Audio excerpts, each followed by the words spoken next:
15ਵੀं गलत फहमी जो गैर मुसलमानों को है इस्लाम के मुतालिक वो ये है कि इस्लाम में खवातीन को जलील किया जाता है, इसीलिए गवाह देने के वक्त दो खवातीन की गवाही एक मर्द के बराबर है। दो खवातीन की गवाही एक मर्द के बराबर है, इसीलिए इस्लाम खवातीन को जलील करता है। आप जब कुरान मजीद पढ़ेंगे तो कई जगह 5 या 6 जगह कुरान मजीद में जिक्र आता है गवाही के बारे में। सिर्फ एक जगह, सिर्फ एक ही आयत में इशारा है कि दो खवातीन की गवाही एक मर्द के बराबर है, और वो है सूरह बकरा सूरा नंबर 2 आयत नंबर 282, चैप्टर 2 वर्स नंबर 282। और ये कुरान मजीद की सबसे लंबी आयत है। सूरह बकरा सूरा नंबर 2 कुरान मजीद के सबसे लंबा सूरा है, और इसमें सबसे लंबी आयत है 282। यहां अल्लाह सुब्हानहू व तआला फरमाते हैं कि ए मोमिनो, जब भी आप आपस में कोई पैसे का लेन देन करते हैं एक मुकर्रर वक्त के लिए, आप उसको लिख लो और आप में से 2 मर्द की गवाही लो। अगर आपको 2 मर्द नहीं मिलते तो 1 मर्द और 2 औरत, ताकि एक अगर गलती करे तो दूसरी उसे सुधारे। अक्सर आप उर्दू तर्जुमे में या अंग्रेजी तर्जुमे में पाएंगे तर्जुमा, अगर एक औरत भूल जाए तो दूसरी उसे याद दिलाए। यह तर्जुमा गलत है। अरबी लफ्ज तज़ील, तज़ील का मतलब गलती करना। अगर कोई औरत गलती करे, एक गलती करे तो दूसरी उसे सुधारे। और इसकी क्या वजह है?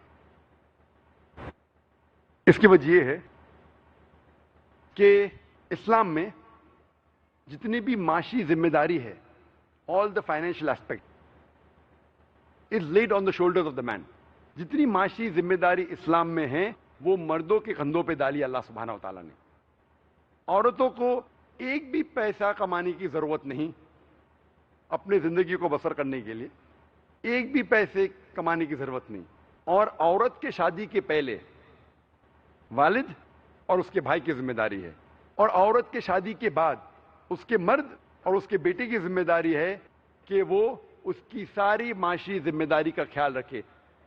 कपड़ा पहनना, रहना, रोटी, कपड़ा, मकान, सब कुछ। खातून को जीने के लिए एक भी पैसे कमाने की जरूरत नहीं। और क्योंकि सारी जिम्मेदारी मर्द के कंधों पे डाली है, इसीलिए इस्लाम में माशी फाइनेंशियल एस्पेक्ट्स में मर्द ज्यादा बेहतर है। Financially a man is more well off as compare to a lady. Quran मजीद में अल्लाह ताला फरमाते हैं सूरह तलाक में सूरा नंबर 65 में आयत नंबर 2 में कि जब भी आप तलाक देते हैं तो 2 जस्ट अच्छे गवाही लो। उसमें यही नहीं लिखा है मर्द या औरत। कुरान मजीद में लिखा है सूरह नूर में सूरा नंबर 24 आयत नंबर 4 में, अगर कोई इंसान कोई औरत के इज्जत पे हमला करता है या औरत के बारे में गलत इल्जाम लगाता है, अगर कोई इंसान एक औरत के इज्जत के बारे में गलत इल्जाम लगाता है या कोई भी इल्जाम लगाता है, उसको कम से कम 4 गवाह पेश करना जरूरी है। अगर कोई शख्स औरत की इज्जत के बारे में गलत चीज कहता है, उसे कम से कम 4 गवाह पेश करना जरूरी है। इसमें यही नहीं लिखा है कि गवाह मर्द या औरत होना चाहिए। तो इससे जाहिर होता है कि गवाही औरत या मर्द किसकी भी चल सकती, सिर्फ माशी हालात में। और एक आयत ऐसी है जिससे साफ जाहिर है कि एक मर्द और एक औरत बराबर है।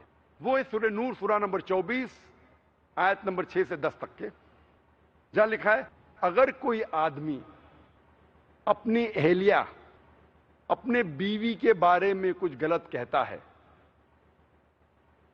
और अगर उसके पास सबूत नहीं है तो उसकी वाहिद गवाही काफी है। उसे 4 बार अल्लाह का नाम लेके कहना चाहिए कि मैं जो कह रहा हूं सच कह रहा हूं, सच कह रहा हूं, सच कह रहा हूं। और 5वीं बार कहना चाहिए अगर मैं झूठ कह रहा हूं تو مجھ پہ لعنت ہو۔ اس کے فوراً بعد لکھا ہے اگر اس کی بیوی اس بات سے سہمت نہیں ہے وہ بھی اکیلی گواہی دے سکتی ہے اور 4 بار قسم کھا سکتی ہے کہ جو میرے شوہر کہہ رہے غلط ہے غلط ہے غلط ہے، اللہ کو گواہ مان کے، اور 5ویں بار یہ قسم کھانا چاہیے کہ اگر میں جھوٹ بول رہی ہوں تو مجھ پہ لعنت ہو۔ اس سے صاف ظاہر ہے کہ ایک مرد کی گواہی ایک عورت کے برابر ہے۔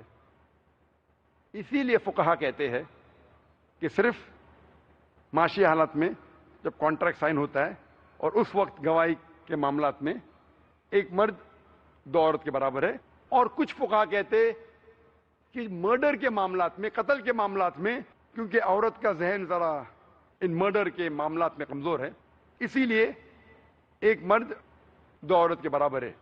لیکن عام طور پہ ایک مرد کی گواہی ایک عورت کے برابر ہے۔ اور کئی بار جس طریقے سے معاشی معاملات میں، فائنینشیل ٹرانزیکشن میں مرد کی گواہی بہتر ہے، اسی طریقے سے کئی معاملات میں صرف خواتین کی گواہی لی جا سکتی ہے۔ مثال کے طور پہ اگر کوئی عورت کا انتقال ہوتا ہے اور جنازے کا غسل دیا جاتا ہے، اس وقت صرف عورت کی گواہی لی جا سکتی ہے، مرد کی گواہی اس وقت نہیں لی جا سکتی۔ اور ہمارا دین مبنی ہے قرآن اور صحیح حدیث پر، اور آپ جانتے ہوں گے ہزاروں حدیث ہے جس کے اہم راوی کئی بار خاتون ہیں۔ اور ایک اچھی مثال حضرت عائشہ رضی اللہ عنہا جو محمد صلی اللہ علیہ وسلم کی اہلیہ تھی، ان کے ذریعے 2210 احادیث انہوں نے اکیلے روایت کی، اور ان کے راوی جو محمد صلی اللہ علیہ وسلم سے ڈائریکٹ ایک عورت ہے، ام المومنین، وہ خاتون تھی۔ یہ ہمارے دین کا بنیاد